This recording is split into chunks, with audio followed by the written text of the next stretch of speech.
여러분 안녕하십니까? 7월 1일 수요일 뉴스투데이 강원입니다. 코로나19의 지역 감염이 전국적으로 심상치 않은 조짐을 보이자 강원도의 대표 여름축제들이 줄줄이 취소되고 있습니다. 지역 상경기가 또다시 큰 타격을 입지 않을까 우려가 커지고 있는데요. 백승호 기자가 보도합니다. 철원 화강에서 해마다 열리던 다슬기 축제. 하지만 올해는 축제 행사가 아예 취소됐습니다. 지난해 다슬기 축제장을 찾았던 관광객 10명 중 7명은 외지 관광객이었습니다. 축제위원회는 다른 지역 관광객을 통해 코로나19가 확산될 위험이 크다며 아예 축제를 열지 않기로 결정했습니다. 특히 발열 검사를 해도 여름철 더위로 제대로 된 측정이 어려울 것으로 판단했습니다. 경기 활성화도 중요하지만 시장에서 한 명이라도 발생이 됐을 때의 그 파급 효과들을 감당할 수가 없다, 지자체에서. 홍천에서도 여름 축제인 별빛음악 맥주 축제가 취소됐고 옥수수 축제는 판매 행사만 열릴 예정입니다. 축제를 못하지만 저희가 판매 행사에 하는 거에 대해서 더 홍보 쪽에 많이 치중을 주려는 거죠. 그래도 원주 치악산 복숭아 축제와 횡성 둔내 토마토 축제, 평창 더위사냥 축제 등도 코로나19 때문에 열리지 않습니다. 화천 토마토와 쪽배 축제는 축제 개최 여부를 깊이 고민하고 있습니다. 지금까지 취소되거나 무산된 행사가 적지 않습니다. 하지만 강원도 여름 축제는 관광객 규모를 볼 때 지역 상경기에 미치는 영향이 훨씬 클 것으로 보입니다. 지난해 강원도에서 열렸던 축제는 모두 97개. 이 중 7월과 8월에 열린 여름 축제가 25개에 이릅니다. 관광 1번지인 강원도에서 코로나19로 여름 축제가 줄줄이 취소되면서 지역 상인들이 받는 타격이 적지 않을 것으로 보입니다. MBC 뉴스 백소입니다. 원주가 미분양 관리 지역에서 해제됐습니다. 2018년 4월에 지정된 지 2년 2개월 만에 미분양 관리 지역에서 벗어난 겁니다. 이하라 기자의 보도입니다. 2019년 5월 3,396세대까지 치솟았던 원주 미분양 주택. 2018년 4월 미분양 관리 지역으로 지정된 후에도 1년간 2천여 세대의 미분양 주택이 늘었습니다. 지난해 5월 정점을 찍은 미분양 주택 수가 올해 들어 급감하면서 현재 원주 미분양 아파트는 거의 없는 상황입니다. 외지인 비율이 훨씬 많습니다. 거의 한 7대3 가까이? 실수요자들은 많지 않습니다. 외지인들이 많이 투자를 한 건데 주택도시보증공사는 원주시를 미분양 관리 지역에서 제외했습니다. 원주시는 이번에 미분양 관리 지역 모니터링 기간을 6개월에서 3개월로 단축하기로 하면서 미분양 관리 지역에서 해제되었습니다.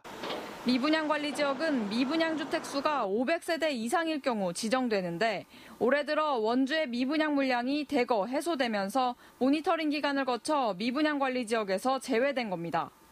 미분양 관리 지역에서 해제되면 사업자가 주택 공급 목적으로 사업 용지를 매입하는 데 각종 제약이 없어집니다.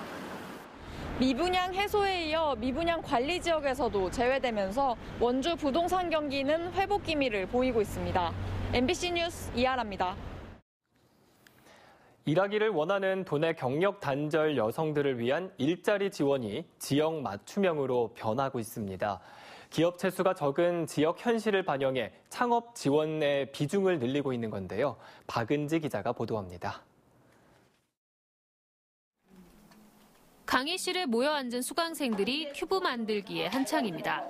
인지 능력 향상을 돕는 학습 도구인데 활용법을 익히고 자격을 갖추면 인지 지도사로 활동할 수 있습니다. 아이들 교육은 물론 어르신들의 치매 예방에도 유용해 노인 인구가 많은 양양에 유리한 과정입니다. 조리실에서는 한식 조리기능사 자격증 시험에 대비한 기본기 실습이 한창입니다. 거품 없이 지단을 붙이고 얇게 썰어 담는 손길이 조심스럽습니다. 과정을 마치면 단체 급식소 등의 조리사로 취직할 수도 있지만 상당수 훈련생은 커지는 반찬 시장에 직접 창업하는 것에도 관심이 많습니다. 일단 좀 창업적으로 생각을 하고 있거든요. 아무래도 요즘에 양양이 뜨는 도시잖아요. 도시잖아요. 지역이잖아요. 그러니까 아무래도 유입 인구도 많고 하니까 그런 점에서 좀 메리트가 있지 않을까 싶어요. 강원도 여성가족연구원에 따르면 도내 여성 고용률은 53.1%로 남성에 비해 15%포인트 이상 낮고 20, 30대 청년층 여성 고용률이 전국 평균 이하로 열악합니다. 취업을 바라지만 구직 활동을 하지 않는 청년층 여성 10명 가운데 6명은 학력이나 경력, 근로 조건에 맞는 일자리가 없다고 응답해 창업을 통한 직접 일자리 창출 지원이 중요한 것으로 지적됐습니다. 양양 여성 새로 일하기 센터의 경우 올해 농산어촌형으로 전환되면서 기업체가 적고 고용 여건이 열악한 현실을 반영해 창업을 지원하고 수익을 확대하는 방향으로 가고 있습니다. 사무직 선호를 반영한 격리사무 전문가 과정도 운영하고 있지만 밑반찬이나 농산물 가공 등 직접 창업이 가능한 프로그램이 절반입니다. 취업에 아예 신경을 안 쓰는 건 아니지만 직업교육 훈련 자체도 일반형보다 조금 창업을 할 수 있는 그 과정 자체가 무조건 1개 이상은 들어가서 이제 개설이 되게끔. 경력 단절 여성들을 위한 일자리 교육에 창업 비중이 커지는 가운데 고용노동부 워크넷 등 빅데이터를 활용해 실제 구직자의 특성과 시군별 일자리 현황을 분석한 맞춤형 지원이 필요해 보입니다. MBC 뉴스 박은지입니다. 민식이법이 시행된 이후 어린이 보호구역 곳곳에는 과속 단속 카메라가 설치되고 있습니다. 춘천에도 시속 30km 단속 카메라가 등장했는데요. 그런데 기존 표지판은 그대로 있어 운전자들에게 큰 혼란을 주고 있습니다.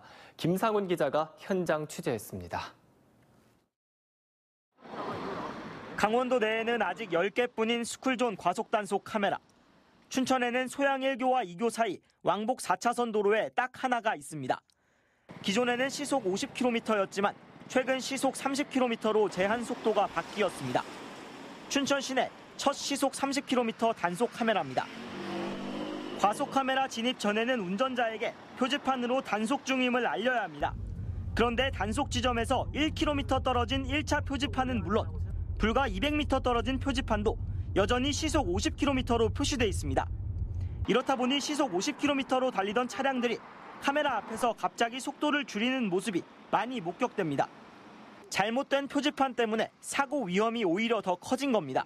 30km로 다운이 된 거예요. 그러니까 굉장히 그냥 갑자기 급브레이크 밟고 위험했었죠.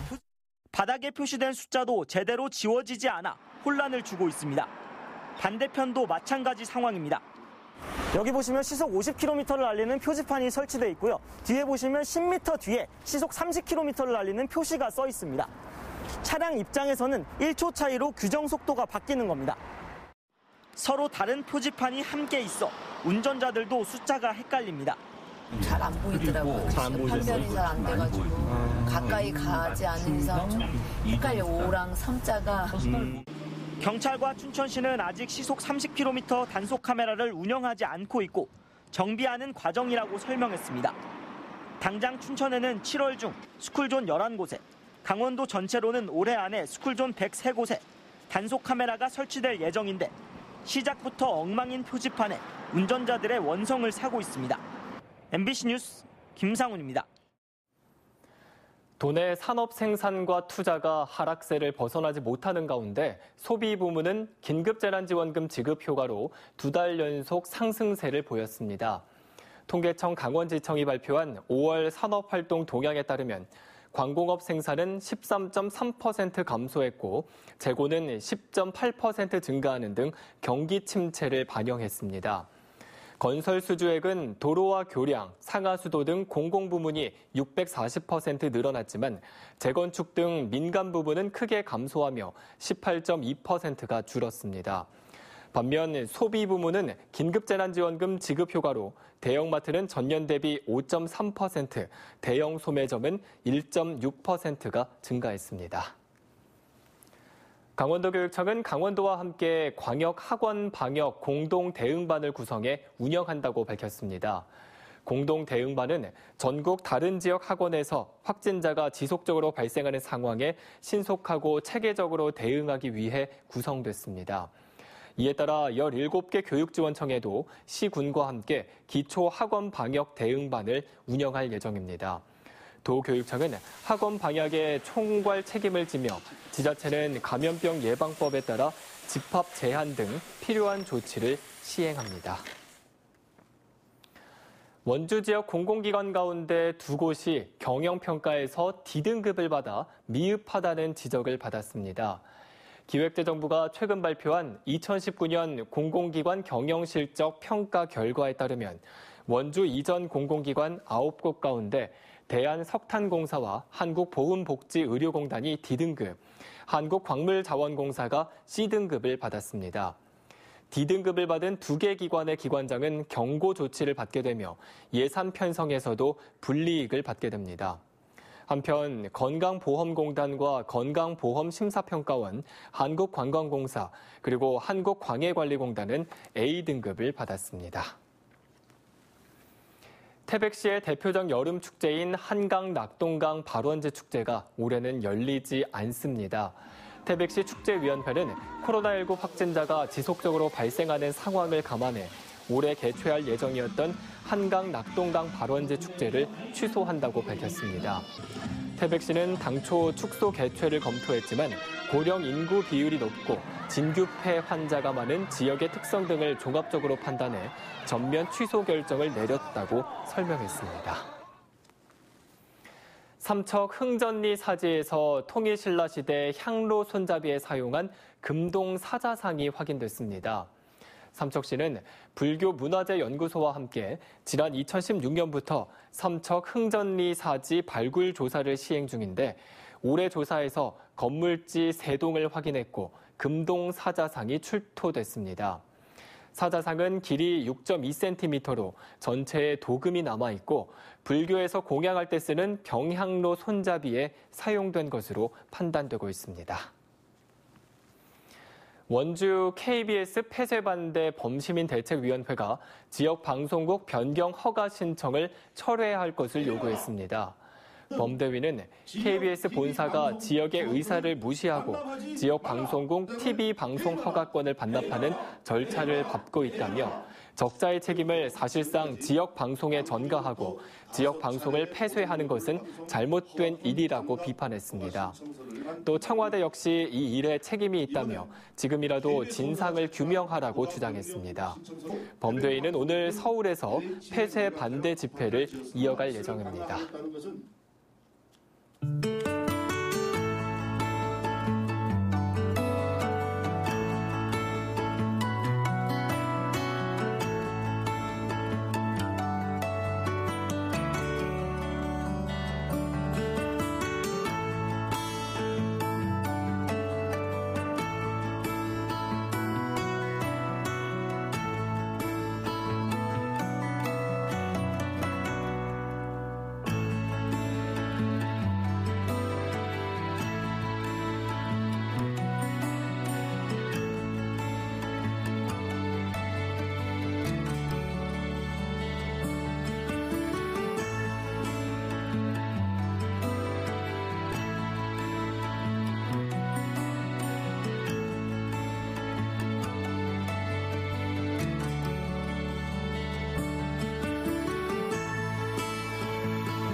공공운수노조 교육공무직본부 강원지부는 어제 기자회견을 갖고 학교 급식실과 실외 미화 노동자에 대한 폭염 대책을 마련하라고 촉구했습니다. 이들은 급식 노동자들의 79%가 배식 업무 시간이 평소보다 최고 3배까지 늘어났고 소독 업무도 하는 등 업무 강도는 높아졌지만 냉방기도 제대로 틀지 못한 채 일하고 있다고 주장했습니다. 이상으로 뉴스투데이 강원을 마칩니다. 시청해주신 여러분 고맙습니다.